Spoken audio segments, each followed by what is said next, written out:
अस्सलाम वालेकुम प्यारे दोस्तों। अफ्तार टाइम पे बनाने के लिए आज हम आपके लिए आलू और सूजी के रिंग्स लेके हाजिर हुए हैं। बहुत ही क्रिस्पी, बहुत ही डिलीशियस। आपको यकीनन हमारे रिंग्स बहुत पसंद आएंगे। इनको ज़रूर बनाइएगा और हमें बताइएगा कि आपकी रेसिपी कैसी बनी। तो यहाँ पे हमने चीज़ें जो रखी हैं उनमें आलू हैं जिनको उबाल के और अच्छे से मैश कर लिया है हमने। इसके अलावा इसके अंदर ऑयल या देसी घी जो भी आप डालना चाहें, सूजी इसके अंदर शामिल करेंगे, साथ ही साथ कॉर्नफ्लोर भी डालेंगे और मसाले हम आपको साथ साथ दिखाएंगे कि हमने इसमें क्या डाला है। तो सबसे पहले हमने पैन को गरम करना है और इसके अंदर हम देसी घी डाल रहे हैं। आप बटर या ऑयल डालना चाहें तो आप डाल सकते हैं। तो इसको डाल के हमने इसके अंदर ज़ीरा सीड्स शामिल किए हैं 1 चम्मच के करीब। साथ ही साथ इसमें हम शामिल करेंगे कुटी हुई लाल मिर्च। तो इनको हमने बस 30 सेकंड या 30 सेकंड या 1 मिनट, माज़रत चाहती हूँ। तो इसको हमने घुमाना फिराना है और इसके बाद इसके अंदर हम शामिल करेंगे सूजी। लेकिन ध्यान रखिएगा आंच आपकी धीमी होनी चाहिए। ज़ीरा और जो हमारी कुटी हुई मिर्च है वो जलने ना पाए, वरना इसका जायका जो है वो ख़राब हो जाएगा। तो यहाँ पे हमने सूजी शामिल कर दी है और इसको आपने इतनी देर तक भूनना है कि इसके अंदर से बहुत ही प्यारी खुशबू आने लगे और साथ ही साथ इसकी रंगत जो है वो भी तब्दील हो जाए, यानी कि ये अच्छी तरह से भून जाए। और इसको मुसलसल चम्मच हिलाते हुए हम भून रहे हैं। अब देखिए इसकी रंगत भी बदल गई है और खुशबू भी बहुत प्यारी आ रही है। तो इस टाइम में हमने इसमें पानी शामिल कर दिया है और पानी शामिल करने के बाद इसको हमने मुसलसल चम्मच को हिलाना है और ताकि इसकी गुठलियाँ ना बनने पाएँ। यहाँ पे हमने थोड़ा सा हरा धनिया शामिल कर दिया है, लेकिन अगर आपके पास मौजूद ना हो तो आप इसको बआसानी स्किप कर सकते हैं। और इसको मिक्स कीजिए और मिक्स करने के बाद इसको भूनते जाइए यहाँ तक कि इसका पानी जो है मुकम्मल तौर पे ड्राई हुए।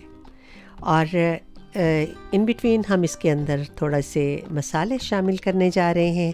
यहाँ पे हमने नमक डाल दिया है, थोड़ी सी हल्दी शामिल करेंगे और साथ ही साथ लहसुन का पाउडर शामिल करेंगे। लेकिन अगर आपके पास लहसुन का पाउडर नहीं है तो आप पिसा हुआ लहसुन आधी चम्मच या उससे थोड़ी कम आप डाल सकते हैं। तो ये भी हो गया और इसको आप भून रहे हैं, मिक्स कर रहे हैं बहुत अच्छे से। अब टाइम हुआ है कि हम इसके अंदर हमारे जो पिसे हुए और आलू हैं वो भी शामिल करें और उनको शामिल करने के बाद इनको बहुत अच्छे से हमने मिलाना है। तो चम्मच को हिलाते हुए इनको बहुत अच्छे से मैश करते हुए मज़ीद इनको मिक्स करेंगे। इनको बहुत अच्छे से कंबाइन करना है आपने।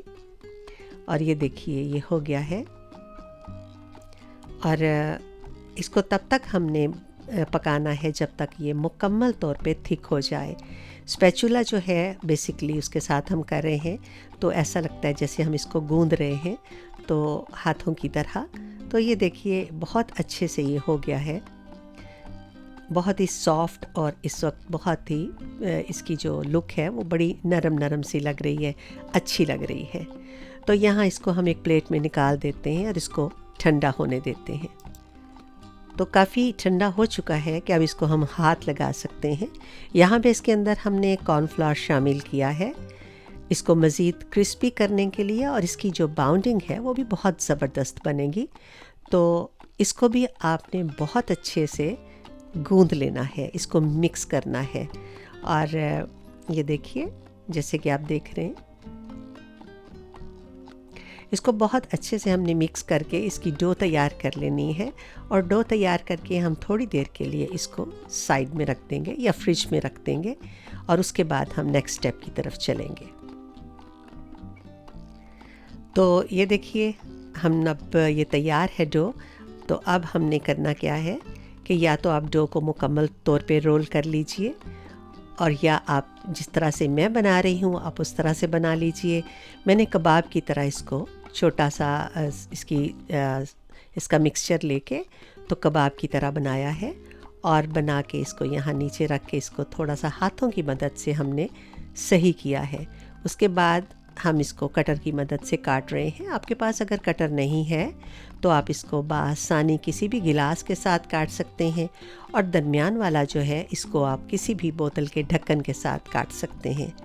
तो ये देखिए ये तैयार हो गए हैं। आपको उठा के हम दिखा देते हैं, ये लीजिए। अब इसी तरह से जितने भी आपको दरकार हों आप एक ही बार बनाइए और उनको तैयार करके रख लीजिए। तो ये एक और आपको बना के दिखा देते हैं। जैसा कि मैंने कहा कि आप इस डो को रोल करके सारे एक ही दफ़ा में भी बना सकते हैं, लेकिन बाज़ औक़ात डो रोल करते हुए टूट भी जाती है और थोड़ी सी कहीं से मोटी कहीं से पतली हो जाती है।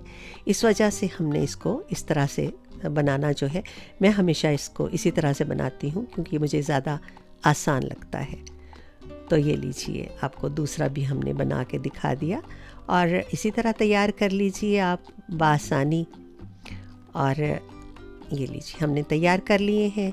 अब ऑयल हमने गरम करने के लिए रखा हुआ है, तो यहाँ पे हम इसको ऑयल में डाल रहे हैं। अगर आप ऑयल नहीं खाते, आप ऑयल में नहीं बनाना चाहते, तो आप इसको एयर फ्रायर में भी बना सकते हैं, आप इसको ओवन में भी बना सकते हैं बहुत आसानी के साथ। तो यहाँ पे इसको हमने तब तक फ्राई करना है जब तक ये मुकम्मल तौर पे गोल्डन ब्राउन ना हो जाएं और क्रिस्पी ना हो जाएं। तो इनको हिलाते जुलाते अप एंड डाउन करते इनको अच्छे से फ्राई कर लीजिए।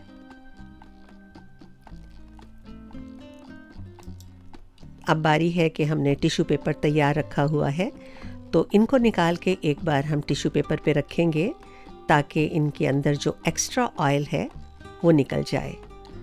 और ये देखिए इनको इस तरह से कांटे की मदद से मैं निकाल रही हूँ, और ये हो गया। तो चलिए, अब इसको आपने खाना है तो आप इसको किसी भी तरह की सॉस के साथ खा सकते हैं। आप धनिया पुदीने की चटनी के साथ खा सकते हैं, या मेरी तरह सारी सॉसेस को जमा करके और उसकी एक नई सॉस बना के तब भी आप खा सकते हैं, या आपकी अपनी मर्ज़ी है। तो लीजिए, हमारा फूड बन के तैयार है। बहुत ही मज़े की अफ्तारी आपके लिए हमने तैयार की है। तो चलिए, अगली किसी भी नई रेसिपी तक आपसे इजाज़त चाहूँगी। दुआओं में मुझे ज़रूर याद रखिएगा और अपना ढेर सारा ख्याल रखिएगा। अल्लाह निगहबान हो आप सबका।